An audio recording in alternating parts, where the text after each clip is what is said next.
Hello' নমস্কাৰ, মই ঝৰ্ণাই আপোনালোক সকলোকে মোৰ চেনেললৈ স্বাগতম জনাইছোঁ। আজি আমি ক্লাছ 6ৰ আছামিজ মিডিয়াম ইংলিছ ছাবজেক্টৰ লেচন 6 দ্য জয় অফ লিভিঙৰ কুৱেশ্যন আনচাৰ্ছখিনি ইয়াত কৰিবলৈ ওলাইছোঁ।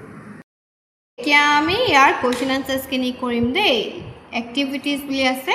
Question number 1A comprehension give brief answer to the following questions. মানে তোমালোকক ইয়াৰ কুৱেশ্যন আনচাৰবোৰ উত্তৰ কৰিব কৈছে দেই। এতিয়া প্ৰথম প্ৰশ্নটোত কি কৈছে, for which team did Tarun play? তৰুণে কোনটো টিমৰ কাৰণে খেলিছিলে? টিম এ হয়নে? অ'কে, আমি এনেকৈ লিখিম যে Tarun played for team A. তাৰপিছত ছেকেণ্ড প্ৰশ্নটো সুধিছে, how did team B behave with Tarun at the beginning? তৰুণৰ লগত টিম বিয়ে কেনেকৈ বিহেভ কৰিছিলে বাৰু? অন্যায় কৰিছিলে, গেজু কৰিছিলে, বহুত বেয়া কৰিছিলে হয় নাই? তাক কেইবাবাৰো ঠেলি দিছিলে হয় নাই? তাৰপৰা নেক্সট প্ৰশ্নটো সুধিছে, did Tarun score a goal in the match? তৰুণে score কৰিছিলে জানো গ'ল? নকৰিলে হয়নে? আকৌ ফ'ৰ প্ৰশ্নটোত কি সুধিছে চাওঁ, why didn't Tarun kick the ball? তৰুণে বলটো কিয় গ'ল নামাৰিলে বাৰু?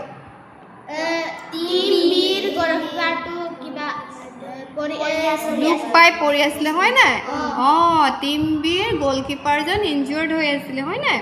অ'কে, নেক্সট ফাইভ প্ৰশ্নটোত কি সুধিছে চাওঁ আহাচোন, হোৱাট ডিড দ্য ৰেফাৰী চে এবাউট তৰুণছ একশ্যন? ৰেফাৰীয়ে কি কৈছিলে বাৰু তৰুণৰ একশ্যনটোক লৈ? তৰুণে যি কৰিছে ভাল কৰিছে বুলি কৈছে হয়নে? কুৱেশ্যন আনচাৰ্ছখিনি কিদৰে লিখিলোঁ চোৱাচোন। কুৱেশ্যন নম্বৰ 1A কম্প্ৰিহেনশ্যনছ বুলি কৈছোঁ, তাত ইয়াত 1ত কি সুধিছিলে আমাক, for which team did Tarun play? Tarun played for team A. Next প্ৰশ্নটোত সুধিছে, how did team B behave with Tarun at the beginning? At the beginning team B behave very badly with Tarun and was pushed to the ground several times. Next প্ৰশ্নটো সুধিছে, did Tarun score a goal in the match? No, Tarun did not score a goal in the match. 4 number প্ৰশ্নটোত কি উঠিছে চাওঁ হা, why didn't Tarun kick the ball? Tarun didn't kick the ball because the goalkeeper of team B was injured. Next প্ৰশ্নটোত কি উঠিছে চাওঁ ৰ'বা দেই, what did the referee say about Tarun's action? The referee said that what Tarun did was quite right. এতিয়া question number 1B ইয়াত কৈছে, say whether the statement are true or false? কৈছে যে ষ্টেটমেণ্টটো ট্ৰু নে ফল্ছ হয় তোমালোকক ক'বলৈ কৈছে। প্ৰথম প্ৰশ্নটোত সুধিছে, Tarun was the best player of team B, হয় নে নহয়? নহয়, সেইকাৰণে কি হ'ব false. The match was played in the morning, খেলখন ৰাতিপুৱা খেলিছিলে জানো?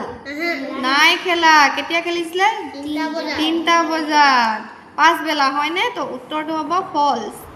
তৰুণ did not kick the ball because he fell sick, হয় নে নহয়? নহয়, ফল্ছ। তৰুণ এইটো কাৰণে কিক কৰা নাছিলে কাৰণ টিম বিৰ প্লেয়াৰটোহে ইনজাৰ্ড আছিলে হয় নাই? সেইকাৰণে এইটো কি হ'ব false. The goalkeeper of team B was injured, হয়নে? Goalkeeper of team B was injured, goalkeeper of team B দুখ পাই আছিলে হয়নে? হয়, তেতিয়াহ'লে কি হ'ব ট্ৰু। ইট সুধিছে, Tarun's opposite team team B is from a different town, হয়নে নহয়? হয় জানো? নহয়, ফল্ছ। কুৱেশ্যন নম্বৰ 2ত কৈছে, complete the sentences by choosing the correct word from the choices given below'. ইয়াত কি কৰিছে তোমালোকক, ইয়াত 3টা চইচ দিছে আৰু এই 3টা চইচৰ ভিতৰত এটা শুদ্ধ উত্তৰ উলিয়াই ইয়াত লিখি চেণ্টেঞ্চটো কমপ্লিট কৰিব কৈছে দেই। প্ৰথমটোত কৈছে, আই ডেছ টুমৰ' মৰ্ণিং, যিহেতু এইটো ফিউচাৰত আছে সেইকাৰণে কি হ'ব চেল কাম, আই চেল কাম দেই। বি প্ৰশ্নটোত সুধিছে, Tarun is a good player, he does at least 1 goal. তৰুণ ভাল প্লেয়াৰ হয়, সি নিশ্চয় গ'ল এটাটো মাৰিব, আমি তেনেকৈ ধাৰণা কৰিছোঁ কিন্তু সেইটো হোৱা নাই এতিয়ালৈকে, ফিউচাৰত কথা কৈছে ন, সেইকাৰণে কি হ'ব হি উইল স্ক'ৰ, বুজিলা? নেক্সট কৈছে, উই মাষ্ট হাৰি টাইম ডেছ আউট, আমি খৰধৰ কৰিব লাগিব নহ'লে সময় সময় বেছি নাপাব সময় যাবগৈ কৈছে তেতিয়াহ'লে যিহেতু এইটো প্ৰেজেণ্ট টেন্সত কথা পাতি আছে সেইকাৰণে কি হ'ব time is running out is running হ'ব ৱাজ নহয় দেই ৱাজ নহয় আৰু উইল বি নহয় they next we does the maths tomorrow যিহেতু আমি টুমৰো কাইলৈ কথা কৈছোঁ তেতিয়াহ'লে কি হ'ব এইটো ফিউচাৰ সেইকাৰণে কি হ'ব উইল চি বুজিলা নেক্সট কৈছে তৰুণ ডেছ দ্য গ'লকিপাৰ লাইং ইনজাৰ্ড তৰুণে দেখিছিল হয় নাই এটা পাষ্টত হৈ গৈছে সেইকাৰণে কি হ'ব শ্ব' হ'ব কি হ'ব তৰুণ শ্ব' দ্য গ'লকিপাৰ লাইং ইনজাৰ্ড বুজি পালা অ'কে Number 3 কৈছে read the following sentences. Read the following sentences. It was going to be a sure goal. Be a sure goal. B. I am going to see you tomorrow. We use going to express future time. We can also rewrite these sentences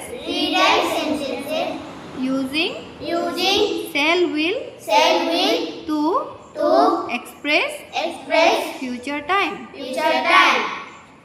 ইয়াত কৈছে এই যে বাক্য দুটা দেখিলানে ইয়াত কি use কৰিছে was going হয় নাই আৰু ইয়াত সেকেন্ডত কৈছে am going হয় নাই এই দুটাক মানে আমি কিহে ৰিপ্লেস কৰিব পাৰো ফিউচাৰ টেন্সৰ বি ভাৰ্ব যেনেকে shall will বুজিলা এইকিটা আমি কি কৰিব পাৰো ইহত কিটাক ৰিপ্লেস কৰিব পাৰো আৰু এই দুটাক ৰিপ্লেস কৰি কি হৈছে চোৱাচোন প্ৰথমতে প্ৰশ্নটোত কি দিছিলে it was going to be a sure goal আসলে হয় নাই এ was going to এই ইয়াপা ইয়ালৈকে এইকিটা কিহে ৰিপ্লেস কৰিলে will it will be a sure goal দেখিলানে A was going to হলনি আমি কি লিখি দিব পাৰো will দেখিলানে was going to ইয়াক ৰিপ্লেস কৰিলে কি হে will এ নেক্সট কি লিখিছে চোৱাচোন I shall see you tomorrow ইয়াত কি কৈছে গম পোৱা নাই এ am going to হলনি কি কৰিছে shall লিখি দিছে am going to আমি ৰিপ্লেস কৰিলো কি shall লিখি দিয়া লগে লগে এটো কি হৈ গৈছে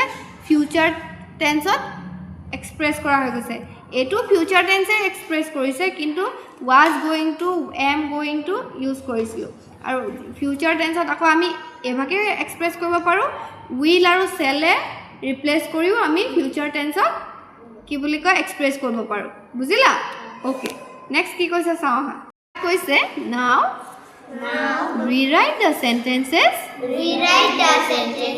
below using going to এতিয়া কি কৰিছে প্ৰথমতে ইয়াত was going am going to কি ৰিপ্লেস কৰিলে will shall হয় নাই ইয়াত আকৌ কি কৰিছে shall will এবোৰ দিয়া আছে এ shall will এবিলাকক কি ৰিপ্লেস কৰিব কৈছে going to দেই এতিয়া মই কি দৰে ৰিপ্লেস কৰিলো চাও আহা Question number 8 কৈছে if this continues we shall lose the match ইয়াত কি কৰিছে এ shallৰ হলনি আমাক কি কৰিব কৈছে এ going to এ ৰিপ্লেস কৰিব কৈছে দেই এতিয়া যেহেতু if this continues এটো এটা প্ৰেজেন্ট টেন্সত আছে সেই কাৰণে আমি shallৰ ঠাইত কি কৰিম আমি verb to be verb to কি কৰিম are going to বুজিলা এতিয়া overall answer to হ'ব if this continues we are going to lose the match দেই Next আছে tomorrow's match will be the most important ইয়াত কি কৈছে সোয়া tomorrow's match যেহেতু এটো কালি কথা কৈ আছে কালিলৈ কথা কৈ আছে কালিলৈ হবলগীয়া কথাটো কৈ আছে সেই কাৰণে তথাপিও এটো যেহেতু হবলগীয়া হৈ আছে আমি going to ইউজ কৰিব পাৰো সেই কাৰণে কি আছে tomorrow's match যেহেতু willৰ ঠাইত আমাক কি ক'ব কৈছে going to ৰিপ্লেস কৰিব কৈছে না tomorrow's match is going to be the most important বুজিলা নেক্সট কি আছে Tarun and his team will win the match. ইয়াত কৈছে Tarun আৰু তাৰ টিমে কি কৈছে গেমটো জিকিবই বুলি কৈছিলে দেই কালিলৈ গেমটো জিকিবই তেতিয়া আমি কি লিখিম Tarun and his team are going to win the match এ willৰ ঠাইত আমি কি ৰিপ্লেস কৰিলো are going to বুজিলা নেক্সট এতিয়া কি লিখা আছে চাও হা The referee will control the players of the match ইয়াত কৈছে The referee will control referee জনে কন্ট্ৰোল কৰিব প্লেয়াৰ খিনিক কৈছিলে হা কিন্তু এতিয়া ইয়াত কি আছে willৰ ঠাইত আমি কি ৰিপ্লেস কৰিম going to হয় না এতিয়া হেকানে আমি লিখিম the referee is going to control the players of the match বুজিলা হৈ গ'লনে অ'কে থাকি যোৱা প্ৰশ্নখিনি নেক্সট ভিডিঅ'টোত কৰা হ'ব আজিলৈ ইমানেই বাই বাই